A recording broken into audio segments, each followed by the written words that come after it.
بسم اللہ الرحمن الرحیم۔ السلام علیکم ناظرین، اصحاب کہف کون تھے، ان کی تعداد کتنی تھی اور اصحاب کہف کتنا عرصہ سوتے رہے؟ اصحاب کہف کے واقعہ بیان کرنے کا مقصد کیا ہے؟ اصحاب کہف کے کتے کی حقیقت کیا ہے؟ کیا اصحاب کہف کے کتا بھی جنت میں جائے گا؟ یہی آج کی ہماری ویڈیو کا موضوع ہوگا، اور آج ہم آپ کو اصحاب کہف کا مکمل قصہ، دلچسپ اور عجیب واقعات قرآن و حدیث کی روشنی میں بتائیں گے۔ مگر ویڈیو میں آگے بڑھنے سے پہلے اگر آپ ہمارے چینل پر نئے ہیں تو برائے مہربانی ہمارے چینل اسلامک انفارمیشن کو سبسکرائب کریں، جہاں پر آپ کو بالخصوص اسلامک ہسٹری اور بالعموم دنیا بھر کی منفرد معلومات پر مبنی ویڈیو ملتی رہیں گی۔ ناظرین، آج سے تقریباً 2000 سال پہلے ملک روم کے شہر اپسوس میں ایک ظالم بادشاہ دقیانوس کی حکومت تھی۔ جو شخص بتوں کی پوجا نہ کرتا اسے قتل کروا دیتا۔ ایک دن ایمان والوں کے قتل کا منظر دیکھنے کے لیے چند نوجوان آئے تو اللہ تعالیٰ نے ان کی آنکھوں سے پردے ہٹا دیے، تو انہوں نے دیکھا کہ جس مومن کو بھی قتل کیا جاتا ہے فرشتے آسمان سے اترتے اور اس کی روح کو اپنے ساتھ لے جاتے۔ یہ منظر دیکھ کر وہ سب نوجوان ایمان لے آئے۔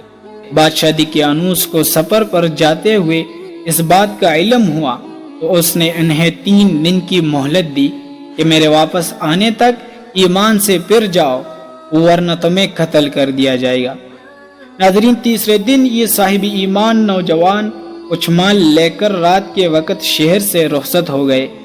راستے میں انہیں اپنے خاندان کی ایک بکریاں چرانے والا ایک چرواہا ملا، جسے انہوں نے اپنا ماجرا بیان کیا اور اسے بھی ایمان کی دعوت دی۔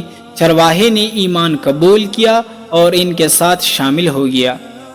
چرواہے کا ایک رکھوالی کرنے والا کتا بھی ساتھ ہی چل پڑا۔ ناظرین، یہ سب سفر کرتے کرتے صبح کے وقت شہر سے تقریباً 6 میل دور ایک غار میں پہنچے اور کھانا کھا کر سو گئے۔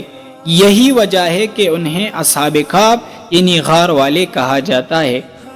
ناظرین، بادشاہ دقیانوس سفر سے واپسی پر اصحاب کہف کے غار میں پناہ لینے کا پتہ چلا تو اس نے غار کے منہ پر دیوار بنوا دی تاکہ وہ بھوک اور پیاس کی وجہ سے یہی انتقال کر جائے اور یہی غار ان کی قبر بن جائے۔ جس حکومتی ملازم کو یہ کام دیا گیا اس نے اصحاب کہف کے نام، تعداد اور ان کا پورا واقعہ عمدہ قسم کے تختی پر لکھوایا اور اسے تانبے کے ایک صندوق میں بند کر کے دیوار کی بنیادوں میں رکھوا دیا۔ ناظرین، اصحاب کہف 300 سال تک مکمل سوئے رہے۔ اس دوران کسی بھی آواز کے سبب ایک لمحے کے لیے بھی بیدار نہ ہوئے۔ اس عرصے میں کئی بادشاہ آئے اور گئے، یہاں تک کہ ایک نیک دل بادشاہ بیدروس کی حکومت آ گئی۔ اس کے زمانے میں کئی فتنے اٹھے، جن میں سے ایک یہ بھی تھا کہ مرنے کے بعد دوبارہ زندہ ہونے اور قیامت آنے کا کچھ لوگ انکار کرنے لگے تھے۔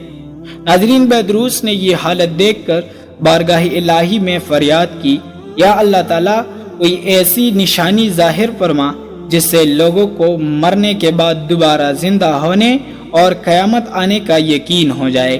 چنانچہ اللہ تعالیٰ نے بادشاہ کی دعا قبول فرمائی۔ ناظرین، بکریوں کے ایک چرواہے نے اپنی بکری کو ٹہرانے کے لیے اس غار کو منتخب کیا اور دیوار کو گرا دیا۔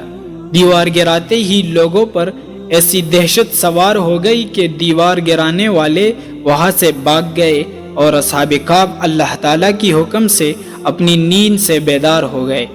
ناظرین، اصحاب کہف کو بھوک لگی تو ان لوگوں نے اپنے ایک ساتھی یملیحا سے کہا کہ تم بازار جا کر کچھ کھانا لاؤ اور خاموشی سے یہ بھی معلوم کرو کہ دقیانوس ہم لوگوں کے بارے میں کیا ارادہ رکھتا ہے۔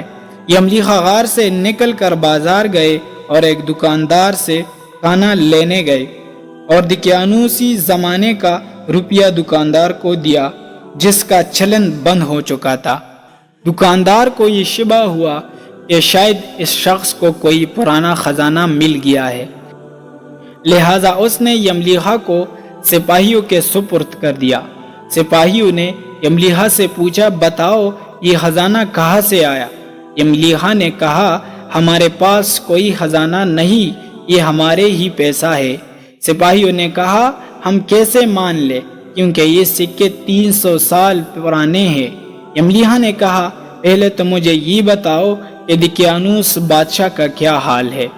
سپاہیوں نے جواب دیا، آج اس نام کا کوئی بادشاہ نہیں ہے، مگر کئی سال پہلے اس نام کا ایک بے ایمان بادشاہ گزرا ہے اور وہ بت پرست تھا۔ یہ سن کر یملیحہ حیران و پریشان ہوئے اور بتایا کہ ہم کل تو اس کے شہر سے اپنا ایمان اور جان بچا کر بھاگ گئے تھے۔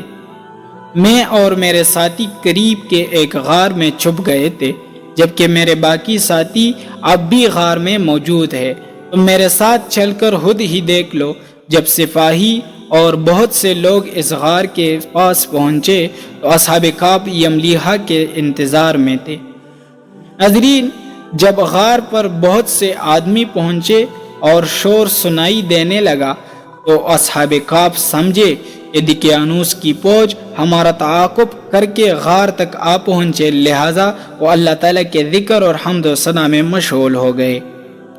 سپاہیوں نے غار پر پہنچ کر تانبے کا وہ صندوق برآمد کر لیا اور اس کے اندر تختی کو نکال کر پڑھا تو وہاں اصحاب کہف کے نام اور یہ لکھا ہوا تھا کہ یہ مومنوں کی جماعت ہے جو اپنے دین کے حفاظت کے لیے دقیانوس بادشاہ کی خوف سے اس غار میں فنا لی تھی۔ سپاہی دیکھ کر حیران و پریشان رہ گئے۔ جب کچھ سمجھ نہیں آیا تو اسے اپنے بادشاہ بیدروس کو اطلاع دی۔ بادشاہ نے یہ خبر سن کر فوراً اپنے امراء اور علماء کے ہمراہ پہنچ گئے۔ اصحاب کہف نے غار سے نکل کر تمام واقعہ بادشاہ کو بیان کیا۔ ناظرین، بیدروس نے سجدہ گزار ہو کر اللہ تعالیٰ کا شکر ادا کیا کہ اے میرے اللہ، تو نے میری دعا قبول فرمائی اور آپ نے ایسی نشانی ظاہر فرمائی کہ اب انسان موت کے بعد زندہ ہونے کا یقین ضرور کرے گا۔